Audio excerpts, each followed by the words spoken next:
Welcome back, ladies and gentlemen. Funny story. I was almost finished with the remainder of this video when our announcement started at school. And so I cut after problem 5 in part 1 of this video, which is why it's such an abrupt cut. And we'll be continuing on with problem 6, which I was almost finished with. So let's go ahead and work through the word problems part of this lesson. All right, so just like we were using the axis of symmetry and our vertex to be able to help us work through graphing, we can do the same thing with word problems, especially if we have a table. So for number 6, Mrs. Costello demonstrated the trajectory of a projectile by shooting a rocket down the football field. The table provided represents the time in seconds, x, and the height of the rocket in feet, y. Now, what is the real-world interpretation of the point 2, 117.6? Now, because x represents the time after launch and y represents the height in feet, this point is telling us that at 2 seconds after launch,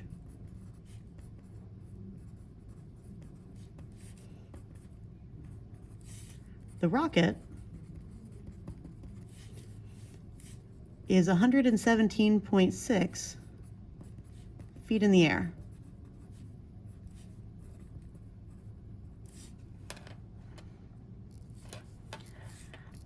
Now the next question is, when did the rocket crash into the ground? Now it was launched at 0 seconds because time didn't start until the rocket was launched. And it was launched from the ground based on this y-coordinate of 0. Now as you're looking at the table, we can see that the numbers start to repeat themselves after 4 seconds. So this right here is actually your vertex. And on either side of the vertex, just like we use a line of symmetry with our graph up here and counted on either side and made sure that we had the same y-coordinate as we were going the same distance from the axis of symmetry for our x's, we're going to do the same thing here. On one unit on either side of our vertex point here, we were at the same height of 147 feet. So when we are 2 seconds away from it, so at 6 seconds, we would be at this 117.6 feet. 7 seconds, one more away, would be at this 68.6 that we see up here. And then one more second, at 8 seconds, we would be back on the ground at 0 feet. So when did the rocket crash into the ground? 8 seconds after launch.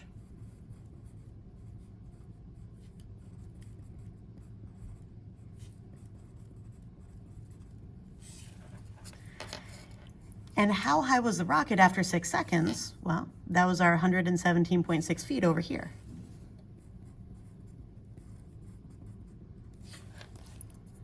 All right, so we can use that concept of symmetry and our vertex to help us complete a table to be able to find additional information.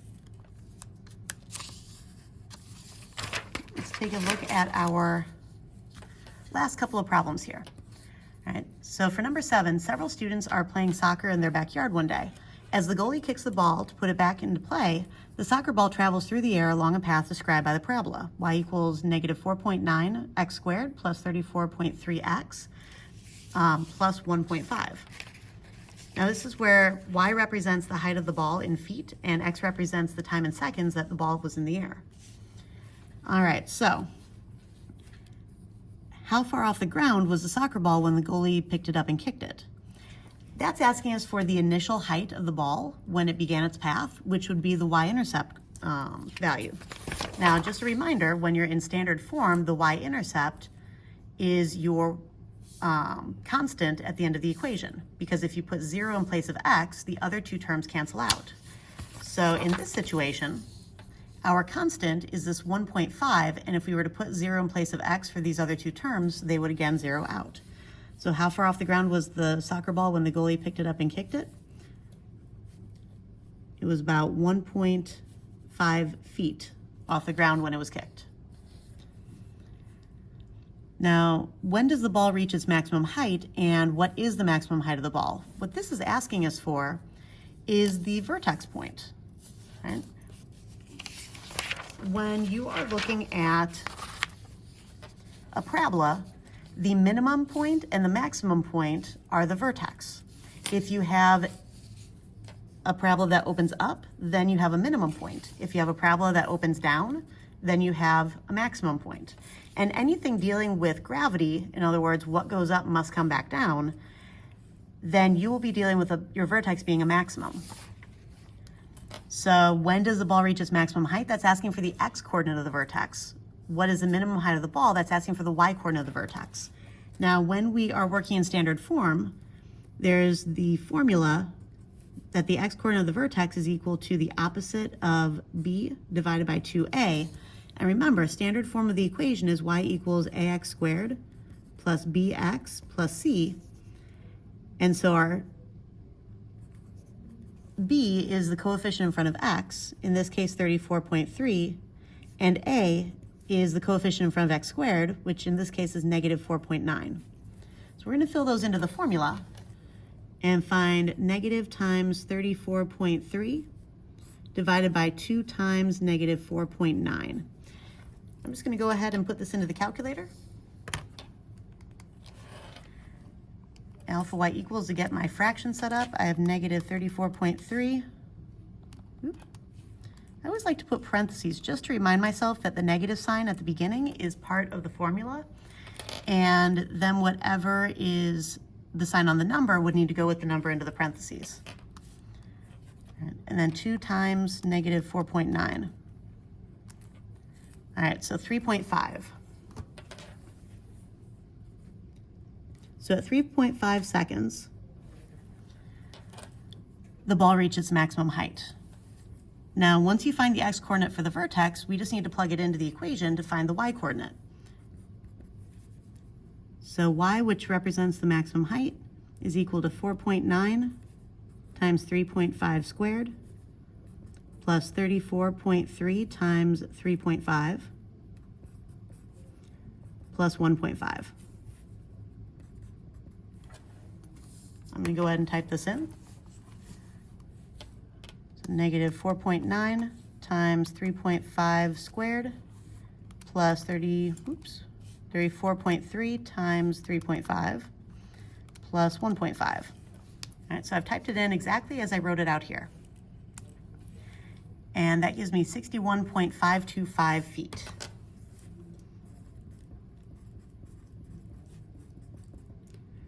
So at 3.5 seconds, the ball reached a maximum height of 61.25 feet.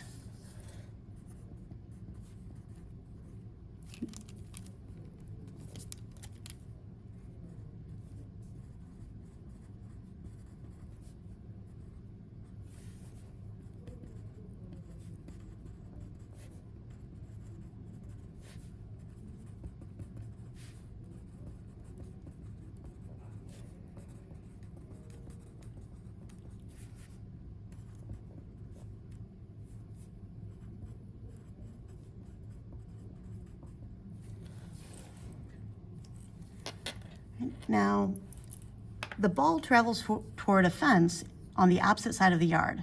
If the fence is 6 feet tall and the ball reaches the fence 7 seconds after the goalie kicked it, will the ball pass over the fence? Justify your answer. Now, this one is actually just asking us to find the height of the ball once it's reached the fence, because if the height of the ball is over 6 feet in the air, then the ball is going to sail over that fence. If the ball is at 6 feet tall, then we're not really sure what's going to happen, because it might bounce off into the yard behind it, or it might stay in the yard that it was in. If it's below 6 feet tall, then it's just going to bounce off that fence. All right, so this is an x value that we need to put into our equation to figure out the y-coordinate. So y equals negative 4.9 times 7 squared plus 34.3 times 7 plus 1.5.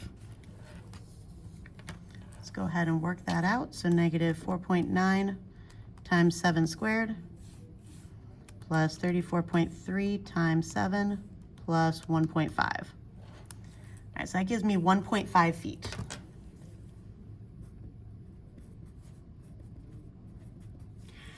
So will the ball pass over the fence and justify our answer? So no, since the ball will only be 1.5 feet off the ground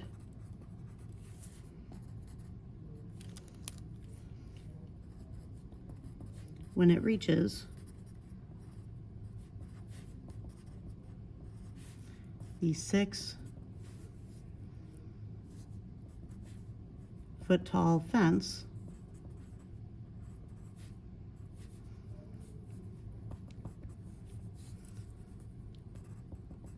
it will bounce off.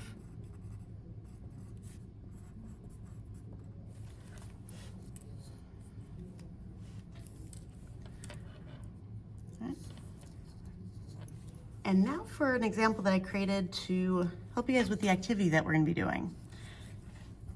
So in our next lesson, we are going to be going to an area in the school. We're going to be tossing a ball straight up in the air, and we'll be measuring how high the ball was when it was released, and also how long it takes for the ball to hit the ground.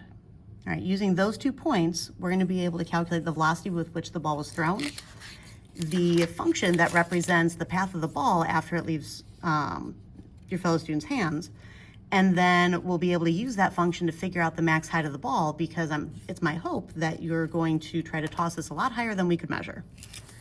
All right, so let's go ahead and read through this. So you throw a ball straight up in the air and measure 2 details of the ball's flight path: how high the ball was when it left your hand and how long it took for the ball to reach the ground.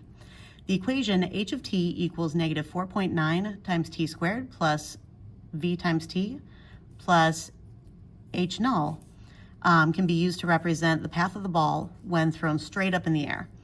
The ball was 1.3 meters off the ground when you released it and took approximately 1.73 seconds to reach the ground. All right, so the information that we have here, 1.3 meters off the ground means that when it was launched at 0 seconds, it was already 1.3 meters in the air.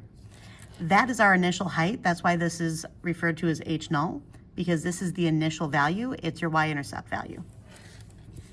And then we also know that when it reaches the ground, that is one of our x-intercepts. So at 1.73 seconds, it hit the ground. So to calculate the initial velocity of the ball, first we need to put in the point that we know where it goes into the formula. All right, so if t is 0, then both of these terms have zeroed out, leaving us with h of t equal to the 1.3. Now remember, this is h of t, not h times t. So this is the same thing as basically a y equals. So initially we can write the equation h of t equals the negative 4.9 times t squared plus our velocity times t plus 1.3. Now, in case you're wondering, this negative 4.9 is actually part of the acceleration rate at which gravity pulls on us. Gravity has an acceleration rate of negative 9.8 meters per second squared. And if you cut that 9.8 in half, you have the negative 4.9 that is often used in physics applications of parabolas. All right, now that we have our y-intercept in here, we have another t and h value that we can put into our equation to solve for v. All right, so h of t is the 0 that's over here. The 1.73 is the t value that we want to use for that particular height.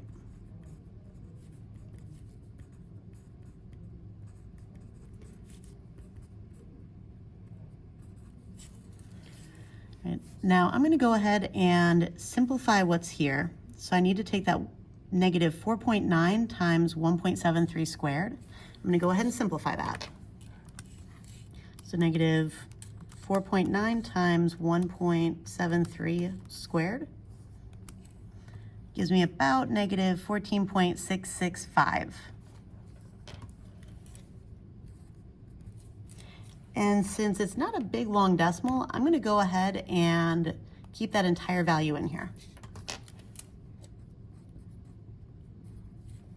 66521. Now this term, I'm going to rewrite the number in front of the variable because that's how we typically write these. and I'm going to put plus the 1.3 that was already there. Now next, I'm going to simplify what's on the right side. So I have 0 equals this negative 14.66521 plus the 1.3. So I'm taking my original value plus that 1.3 that's at the end, and I get negative 13.36521.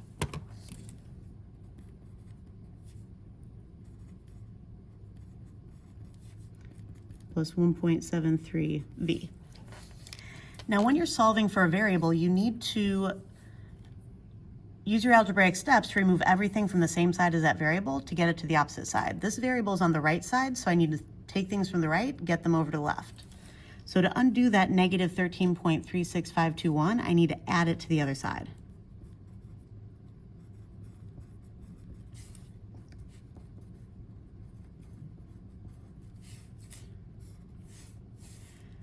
Right, so this leaves me with 1.73v equal to 13.36521. If these two are on opposite sides of the equal sign, it doesn't matter which side I'm writing them on as long as they're still on opposite sides. And now I need to divide by that 1.73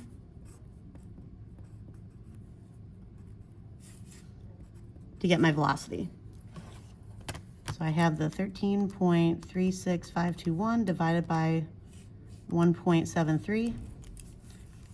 And I want this to 3 decimal places, so about 7.726 meters per second.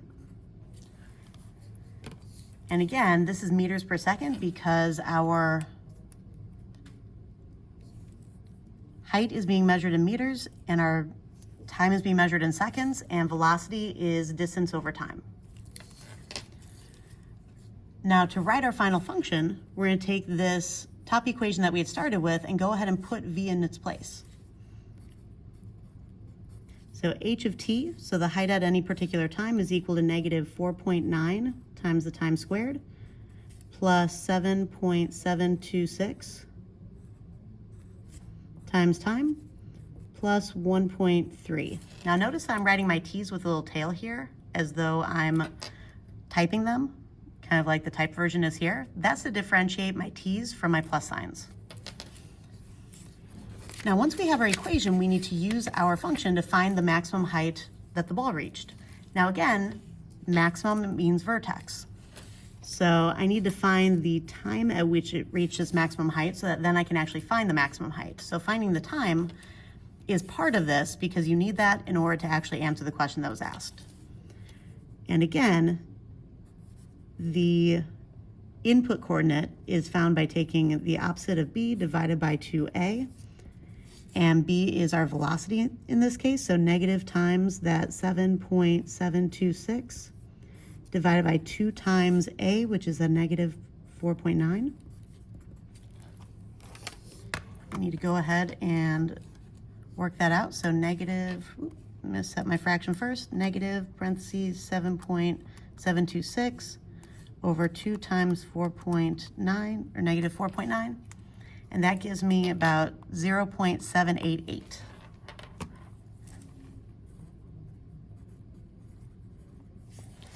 All right.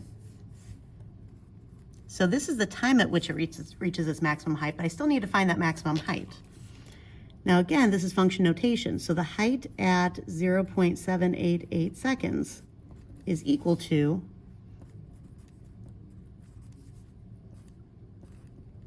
788 squared, 7.726 times 0.788 plus the 1.3.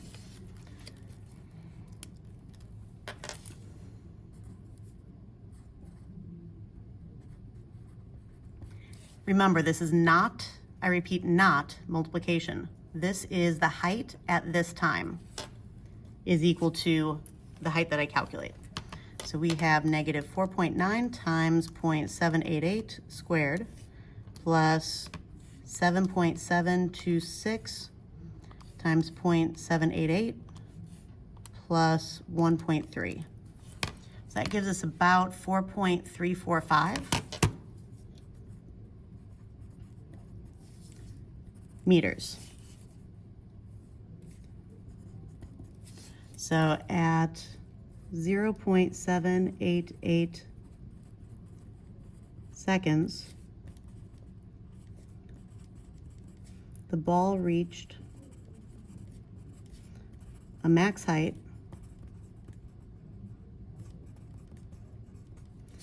of 4.345 meters. And that's it. All right, I'll see you in class.